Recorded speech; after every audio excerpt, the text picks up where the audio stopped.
quick class. Make sure any other questions, homework, quiz, any of that stuff. And a little help for me. Hey, future Jeff, this is what you said. Boom, boom, boom, boom, boom, boom.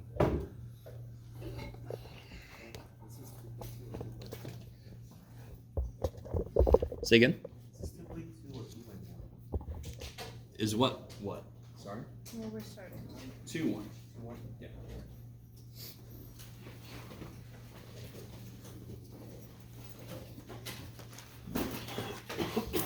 I can't, we might have said a couple of things about chapter 2, but I'm pretty sure we haven't fully stepped into it yet.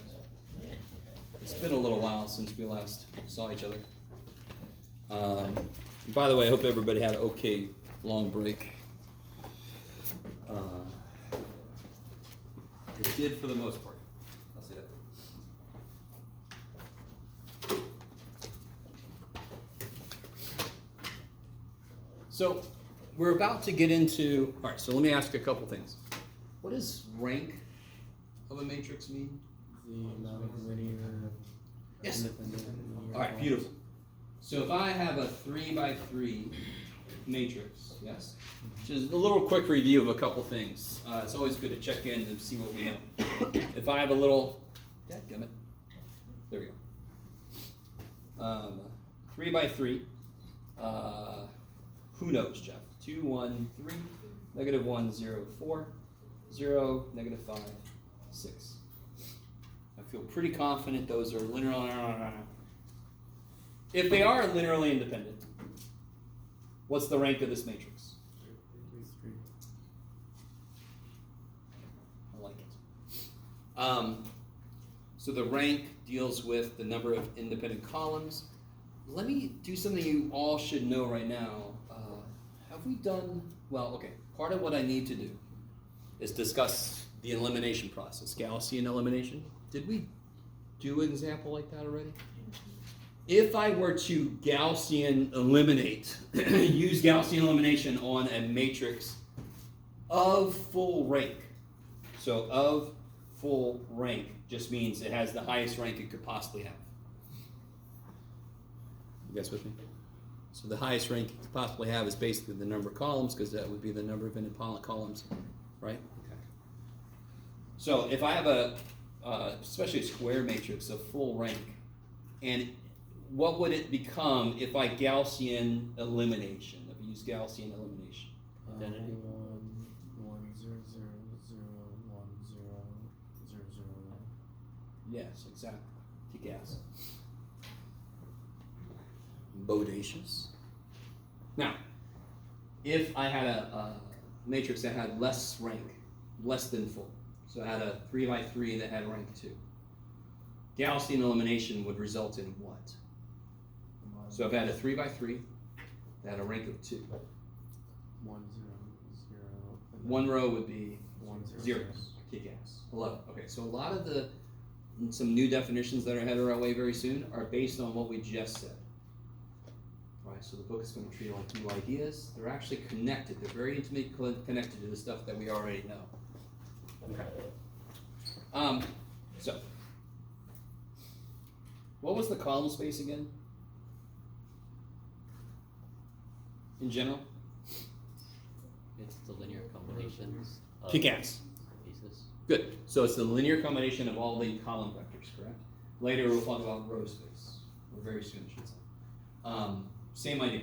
The row space, you're not going to believe this, it would be the linear combination of all the rows. So if I had a full rank 3x3, what's the column space? Let me put it down here. Find a full rank. All of R3. Yes, it would be all of R3, yes? If I have a n by n, let me say 3x3. Let me not go to freaky multiple dimensions. 3x3, rank 3. Rank 3 means all 3 columns are independent, which means it would Gaussian eliminate to be 1, 0, 0, 0, 1, 0, 0, 0, 1. Isn't that, are you cool if I say this I, J, K? Isn't that the unit vectors pointing in our principal axes? Yes? Yes. And therefore, all the combinations would fill R cubed.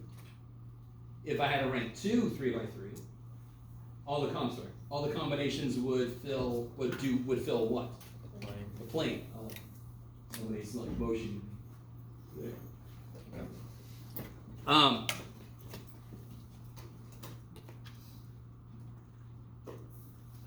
3 by 3, rank 2, plane.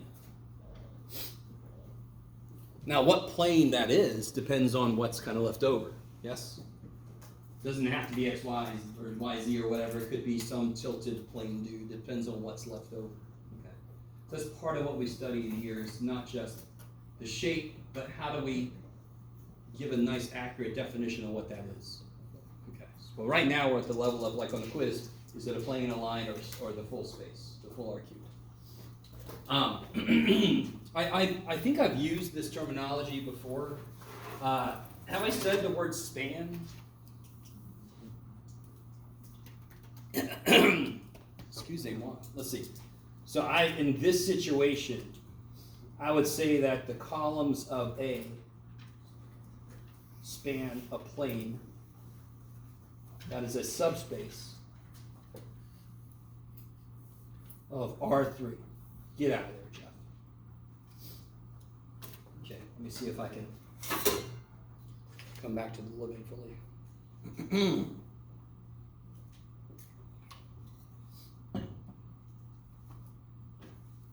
Let me stop for a minute. The funny thing about linear algebra is a lot of its base ideas are very direct, but there's a lot of like theorems and amorphous stuff surrounding those base ideas.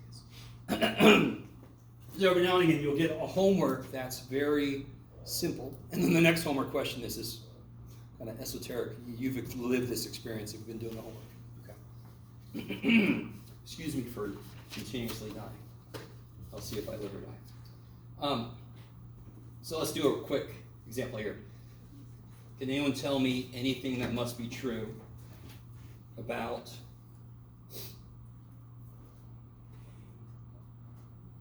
the vector ABC in order for this to have? And what is this again? What is this called? Augmented matrix.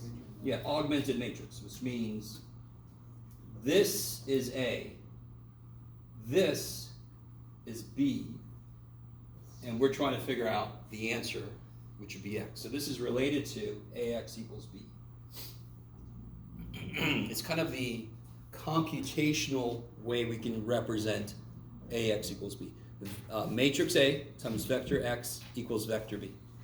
Okay, let me stop for a minute.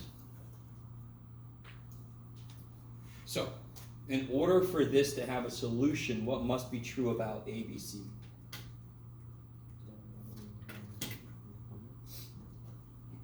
Combination of it. Yeah, because what's true about the columns in A? Are they linearly independent? Are the columns in A linearly independent? Very obviously not, correct? Column 2 is what column 1? Negative 3 times column 1. Column 3 is 4 times column 1, correct? So how many vectors do they actually give us? 1. So the only way ABC, the only numbers I could put in place for ABC to have this have a solution, a single solution, is it has to be a multiple of 1 negative 2, 4. So another way to say that is, in general, no matter what, well, no matter what's true about A,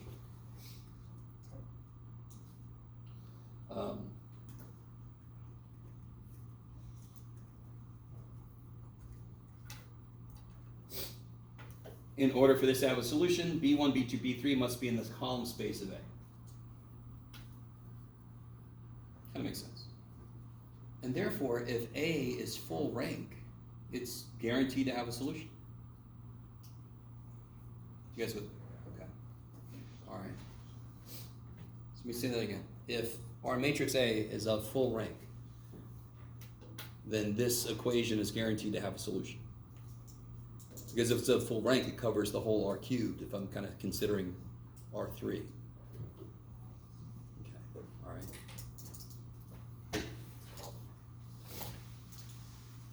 Blah, blah, blah, blah, blah. So, let's get into elimination.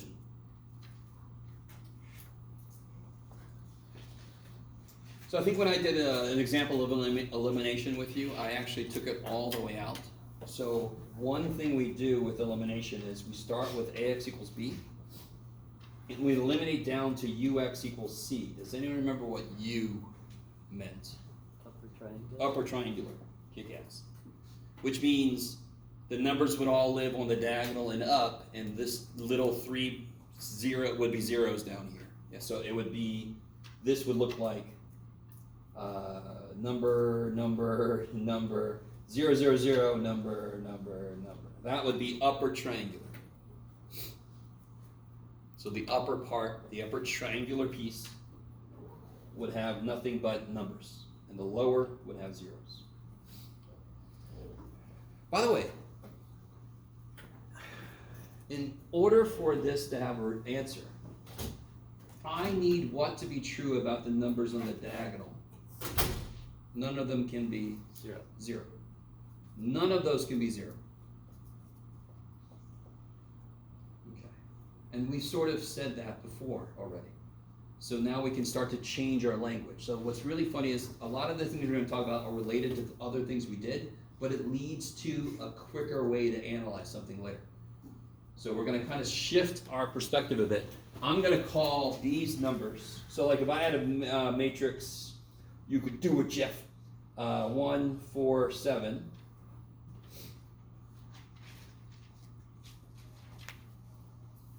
Yes? I would call the numbers here, 1, 4, and 7, are called pivots. I think I've said that word before. Not just in my life, but like in this class. All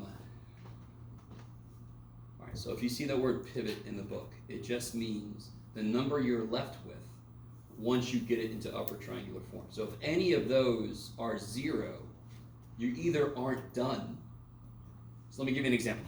Let's say I start doing Gaussian elimination, and I get to this stage. You can do it, Jeff. Let's see.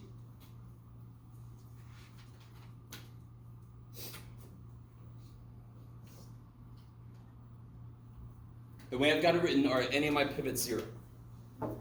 Why are they not really my pivots though? What's the one thing I can still do?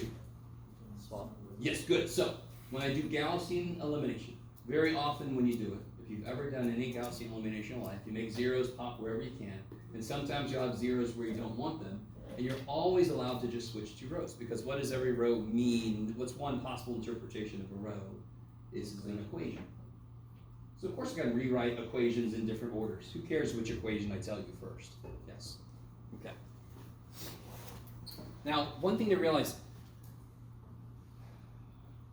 we're kind of doing two separate things at once here. If I switch these two rows, doesn't that change my column space? Okay, I love it. Now, if you're concerned about that, I want to take you back to something we did last time, I'm pretty sure. Do you remember we Gaussian eliminated and we saw where our leading ones were? And I went back to the original matrix and they told me which columns were independent. You guys remember that? So, in the process of Gaussian elimination, we can totally just completely screw up our columns. But we always go back to the original to see our column space. Now you see why, because otherwise I can just switch the y and the z piece. No, I can't. That's a completely different vector. But I go back to the original. Okay. So of course here, I would just do amazing magical stuff. And now what are my pivots? 1, 1, and 4. 1, 1, and 4. I love it. Okay. So none of them are 0, which means if this matrix is involved in a AX equals B situation, it's going to have one solution. Okay, how we doing?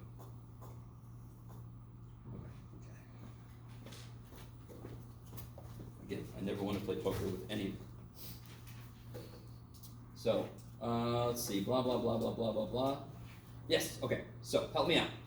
Let's say I've got this situation. I've worked on this. In fact, let's do, all right. Do you want some practice with elimination or what's up? Yes, okay. Let's do some practice with elimination. Let me make it something that actually has an answer. Would that be good? You want something with an answer?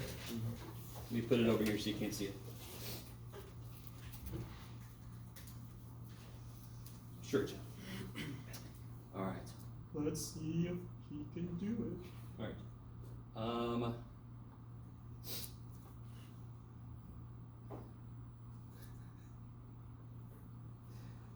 Yes. Okay.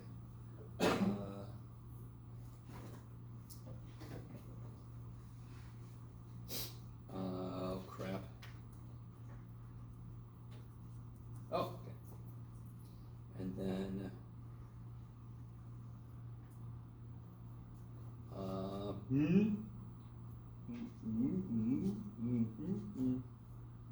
Okay.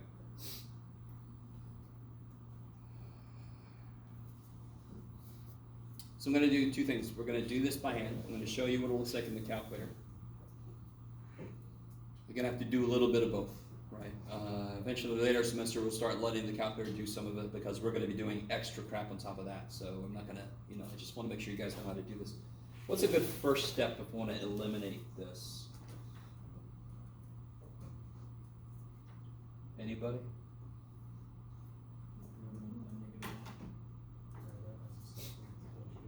Add 3 to row 2 to row 3. Oh, add 3 to, okay, take 3 times row 2 and add it to row 3. Now, real quick, that's a very specific step, but what is the main thing that he's trying to have happen? He wants a 0 to be here, yeah? Okay, cool. And that's your whole point in life. 1s are nice, 0s are imperative. I don't need a 1, but why does a 1 make everything easy? Because they're going to just multiply it by the other dude and make sure the signs are different, and then they can die. Yes, they can die. Okay. So what do we get? I think we did this before. If I multiply this by 3,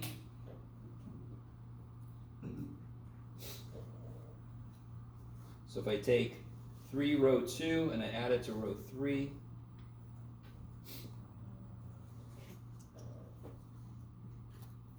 negative 3 plus 3 is 0.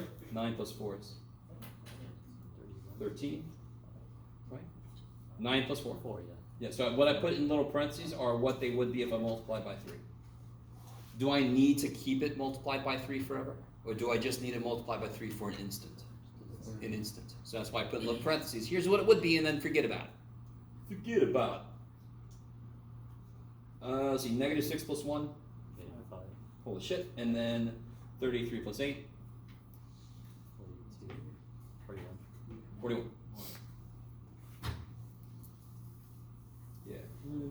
Mm-hmm. Yes, good point. I'm just making sure the answer still works. While we have okay, is everybody with me? That's you basically wash, rinse, repeat. You just keep doing that. You find a 1. If you can't find a 1, then you can still work. So for example, if I wanted to kill, see the 3 and the 4 in the original row 2 and row 3? If I wanted to, for some reason, start that, I could multiply row 2 by negative 4 and row 3 by 3, yes? Because if I multiply row 2 by 4 and row 3 by negative 3, they would make a 0. So you don't need 1s, they just make life easier. Okay. So I'm done with these, yes? Go away, go away, go away, go away. How would I kill that 2 up there? And to be honest, I could actually put a 0 here, or I could just switch these rows, yes? Yeah. So it's up to you. So what would I multiply by now, of course? 2. So if I multiply by 2, multiply by 2, multiply by 2, multiply by 2, and now add negative 2 plus 2 is 0. 6 plus 1 is 7. Negative 4 plus 1 is negative 3. And then 22 plus 1 is 23. Yay, we're doing good. By the way, you can tell that it just takes 1 negative to be forgotten, or 1 3 to be written as a 2 or something. I mean, the whole thing goes to shit, yes? So if I ever make you do a problem like this by hand fully, if you make a mistake, I will grade you on if you know the process. You might lose a point because you didn't get the right answer, but I will give you most points for knowing the process. And then I can leave this middle one alone.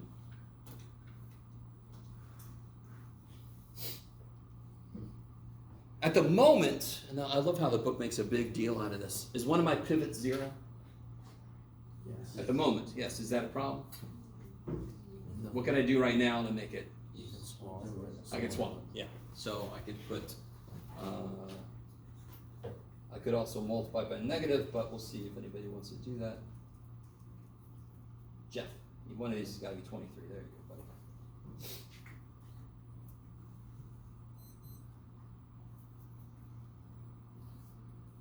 All right, what kind of sucks about the middle column?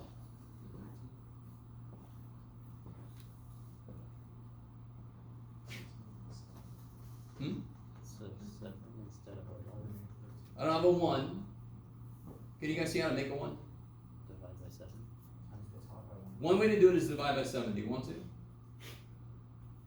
We're humans. We get to choose some of this shit. We made all this shit up. Let's choose the way that we would want it to go. Just if you want to go the route of negative 3 over 7, 23 over 7, you can. So here's a little bit of creativity. What if I double row 2 and subtract row 3? What happens? You get 1. I get a 1. Or I could do some crazy like multiply row 2 by 13 and row 3 by negative 7. I don't want to do that shit. Do you see what I mean? So either you just, like if I wanted to kill these guys, couldn't I multiply this by 5 and this by negative 3? So there'd be 15s with different signs. Okay, so that's the whole idea of Gaussian elimination is you want to make 0 show up and don't break tables. What's my goal, by the way? To get the identity. Yeah, I want to get the Or identity. other factor. So I'm always working towards this. Okay, so just to speed this up a little bit, if I did double this, because it's always nice when we have a 1.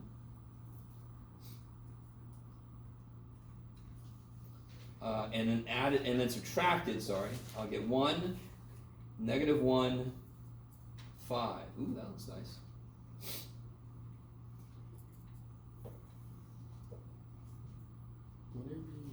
Wouldn't the 41 be 5?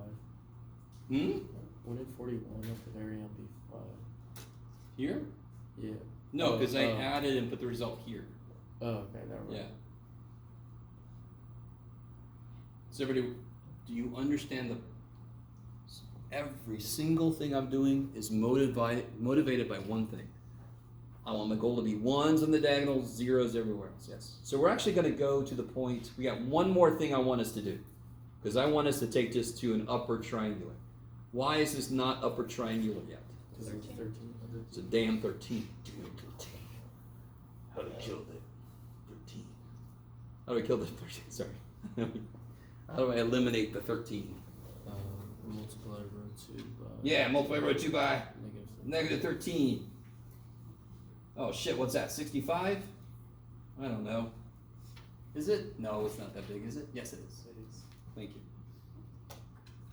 I don't know numbers. Alright, so negative 1, 3, negative 2, 11. This will be 0, 1, negative 1, 5. And this will be 0, 0. 13 minus 5 is 8. And negative 65 plus 41 is negative 24. Is that officially upper triangular? Yes. So we took it from A x equals B. We made that into U x equals C. Now real quick, do you guys understand why do I have to put a C? Because the new result, the new answer vector is not what it used to be. Because we did shit to it, of course. So AX equals B became UX equals C. What's the connection between those two equations? They have the same answer. Do you guys agree? Whatever the answer would be to AX equals B, it's the same as the answer to UX equals C, because they are the same, they represent the same equations. Okay. By the way, you guys have to help me out, because I'm always fighting between, I think some of you guys have done some of this before, and if so, appreciate this time. Some of you guys have not done much of this before, and so I'm focused on you right now, okay? So now, officially, all I have to do then is rewrite what these equations represent. What does the first equation represent? Negative 1 x. Yeah, we can call them x, y, z, or what we Plus- often do is x1, Plus 3y. x2 Minus 2x3 equals 11. 11. And then I've got x2 x2, that's x3 as x3 is5. 5. And then a beautiful little dude, Oh my God. So once you get it to upper triangular, you can then, of course, do back substitution. Yes? You can immediately, get, of course, get what x3 is. What's x3? -3. Then you go one step back. Once you know x3, you have to be able to tell what x2 is.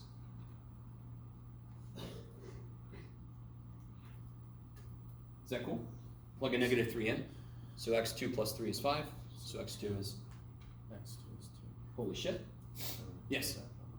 I have a question. So if you go up a bit, back to the matrix, There is no spoon. Yeah. so for the first row, -2, At the beginning, where are we at? Here? like, yes, Here. Okay. exactly. So since we're gonna have to solve for these anyway, is it okay if we were to like divide the last row by 4 and then make the 2 on top a 0? Oh, I see what you mean. It depends on what the instructions say. If the problem you're doing says solve this to upper triangular form, you better not do what you just said. Do you see what I mean? Mhm. Now listen, stepping outside of the stupid directions. Of course I'm gonna freaking, you understand? There is a reason we're focusing on this. It's gonna have to do with another way we're gonna factorize matrices. We're gonna take a matrix, we're gonna do a factorization on it. We already did that to some extent. Do you guys remember the column space times the row space? Do you guys remember that? A equals CR was a kind of a natural way to factorize. We're gonna do another factorization like that. Okay. A lot of what we're doing is setting tools down that we're gonna use in other ways later. Yes? Isn't it still okay to have a 0 above the diagonal? As long as it's not like Yeah, all you zeros? could naturally have it happen. Okay. But the point of a problem that says right in upper triangular is you don't try to force a 0 to show up. You can have one show up and I'm not gonna, you don't have to be like, oh shit, Jeff's gonna take points. But if it just happens, what can you do about it? But the point is not to take it all away. Don't do row reduced echelon form, do what's called reduced echelon form. And I'll show you in the calculator how that's, in fact, let's do that. Is everybody, what would x1 be? How would I figure out what x1 is? -x1 plus 3 times x2 minus 2 times x3 6. equals 11. So what's x1? 1. 1. Yay. Okay. Is that okay? Again, if you're not used to doing that, it's a little bit tricky, but the level of mathematics involved is not high. It's just a weird organization you're not used to if you haven't done this much. So real quick, some of you guys borrowed a calculator. I don't know if you want to borrow it again, but you can just watch, especially if you've done this before. Did I show you how to build matrices in here before? Oh, I'm such an asshole. So, does everybody see above the inverse button, the reciprocal button, there's a matrix word? Y'all notice the math button too? That's very intriguing. It's like, what happens if I push that? Don't do it. No, I don't care. So hit second x to the -1. Have we not been in this? Yeah. We did, yeah. Okay. But let me show you. Let's do this again, just because I want a 3 by 4, yes. And I'm going to put the original problem in, if I can read it through my scribble scrabble here. 2, 1, 1, 1.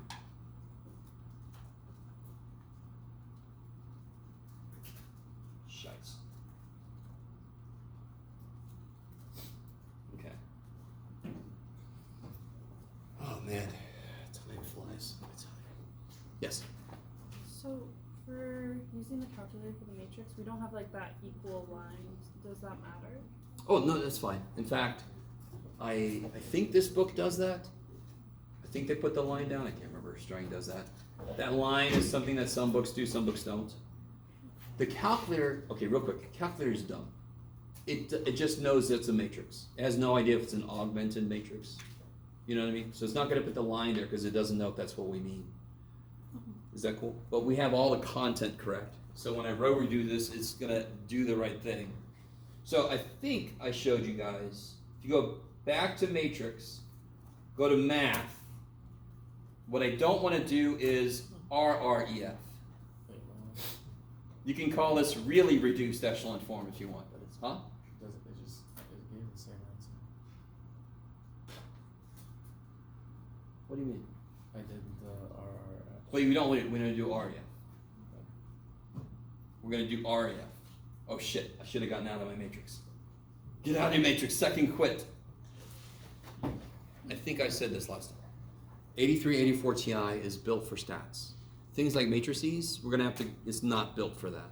So you have to exit your matrix, go tell it what you wanna do. I wanna do REF. Go back to your matrix, tell it which matrix you wanna do that to. Oh man, did I put something in wrong? Oh, wait. No, that's If you do RREF, it's fine. yeah, RREF is fine. Oh, I know what it did. Oh, this is beautiful. Ready? One thing I wanna show you. One thing I wanna show you, ready? If you hit math, you guys know about this math fraction? So you see what it did? It like divided through each row and made it a 1. You guys kind of with me? So if I just kind of multiply it back out, and actually it probably did some different orders of things than we did. So in terms of checking your work, I wouldn't recommend REF. Yeah. So if you go back and you do matrix math RREF, and then you have to tell it which matrix to do, it'll line up with the answer we got. So I want you to realize, didn't we make a few choices in how we did the upper triangular matrix? We made a few choices about when to flip, what to do, what to divide by, what to use. And I think I told you guys that a little bit about when you want to program this process, you actually make it pick the largest number in a column to start with, because from a computer standpoint, that's the safest way. It's going to run into the least issues if you do it that way. So it kind of makes sense that its upper triangular matrix looks very different than ours. It also reduced each one so that it had a 1. So if I multiply this first one by 3, it would be 3, 4, 1, 8. And then this would be 0, 13, negative 5, 41. So it just made some different choices as to how it did its reduction. Okay.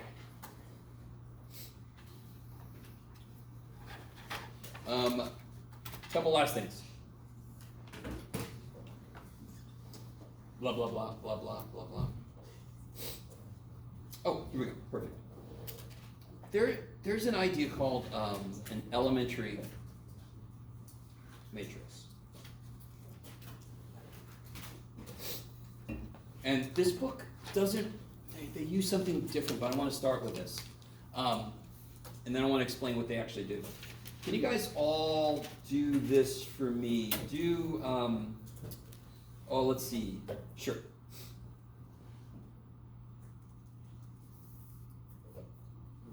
Do you guys all remember how to multiply two things together? Yeah, two matrices.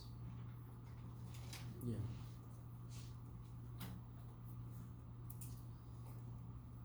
Okay, I like it.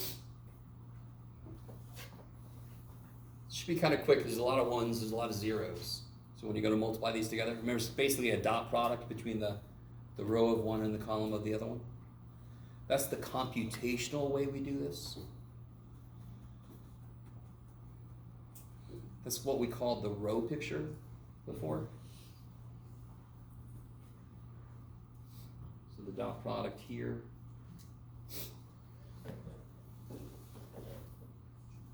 Two. In fact, what are you going to get for this whole? 2 negative 2. Do you see how you start looking at things? Now, this is obviously a part of the identity matrix, correct? So what is this going to do to the first row? It's gonna get the same. It's going to leave it the same. Can anyone interpret what this is going to do? Add the first to the second row. It's going to take the first row plus the second row. So let's see if that happens. 2 minus 2 plus 0. 1 plus 2 plus 0. 4 plus 1 plus 0. Okay. And of course, this one's going to make the last row stay the same. Can you guys start to see how applying a matrix to another one is giving it a command? This feels very much like a little computer program.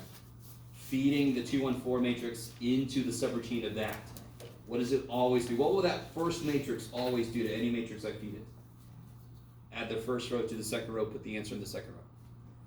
What matrix would I put down if I wanted to add the first row to the second row and put the answer in the first row? Put it in the first row. 1, 1, 0.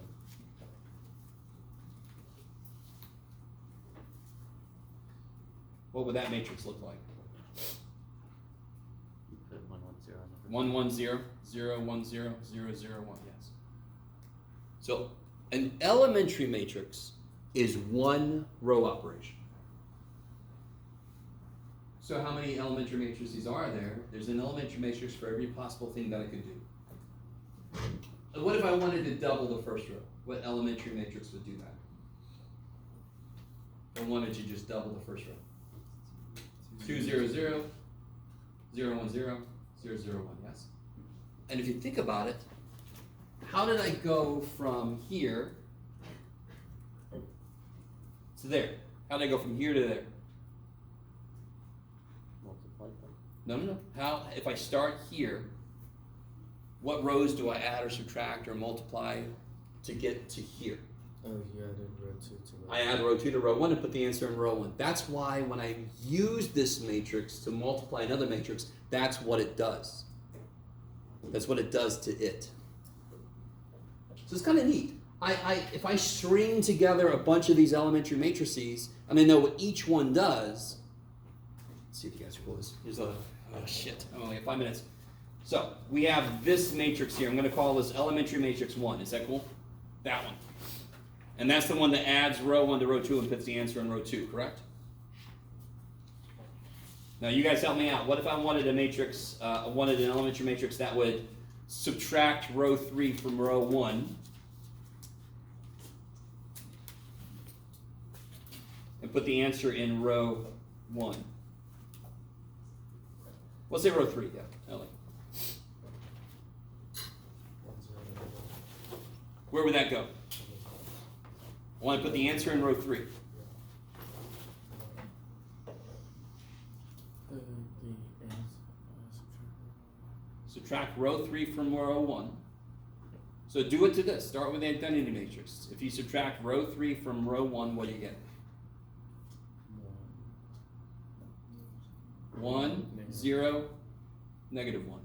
Put the answer in row 3, yes? And the other rows, I want to keep them the same. If I multiply that by this matrix, this is where, as if this already didn't happen to some of you guys, this is where some of you guys are going to trail off a little bit, and I understand. But this is a part of this class. This is getting deep into the direction of programming. Because you start to look at a matrix as a set of commands. And you can build a matrix that have multiple simple commands, and you can make it complicated by just multiplying those matrices together.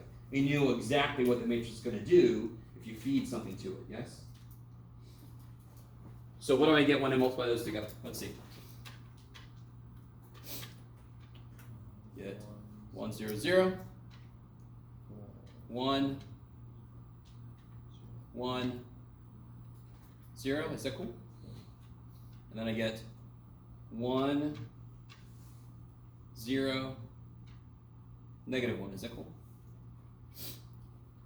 So what 2 things will this matrix do?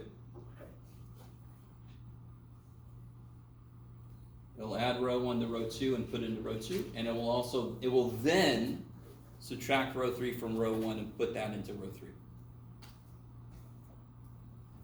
So real quick, I want to make sure you understand. So let's call this E2 and we'll call this E1. Is that cool? So if I do E2, E1 times A, what's the first thing that happens to A? E1. E1. So whatever this wants to have happen is the first thing that happens.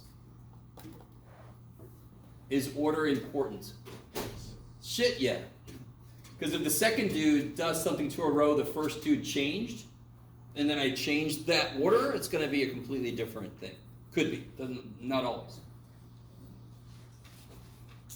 Okay. and this will equal, now if I apply it, I'll just get this, if I multiply this to our A, I will end up with a matrix that is adjusted the way that we said it should be. So I'm not gonna multiply that, you guys could do that. It's gonna do those two things, yes? So you can imagine you have a list of many of these elementary matrices, and you build one matrix that you then can use to transform a bunch of matrices, and you know exactly what that damn thing is doing because you built each piece of it. What this book does is it kind of goes straight to here. It doesn't really build the elementary matrices together. So if you're reading it, that's what it's going to do. Oh man. Time is my enemy. Alright, so, yeah, we didn't make it very far. We still need to talk about inverse matrices. Last thing. If I have this, and this is invertible, I could just multiply both sides. What should these be? The idea of inverse, what should these do? Kill each other. So if I have a way to discover two things, does a matrix have an inverse? If so, what is that inverse? I have an easy way to solve that problem. Yes? Multiplying a matrix by a vector, is that difficult? Compared to systems of equation or Gaussian elimination of a full matrix, which one would you rather do? Oh, okay. All right, I'll make you guys do that. No problem. We don't have to do it easy. Oh, no. All right, guys, done. We'll pick it up later.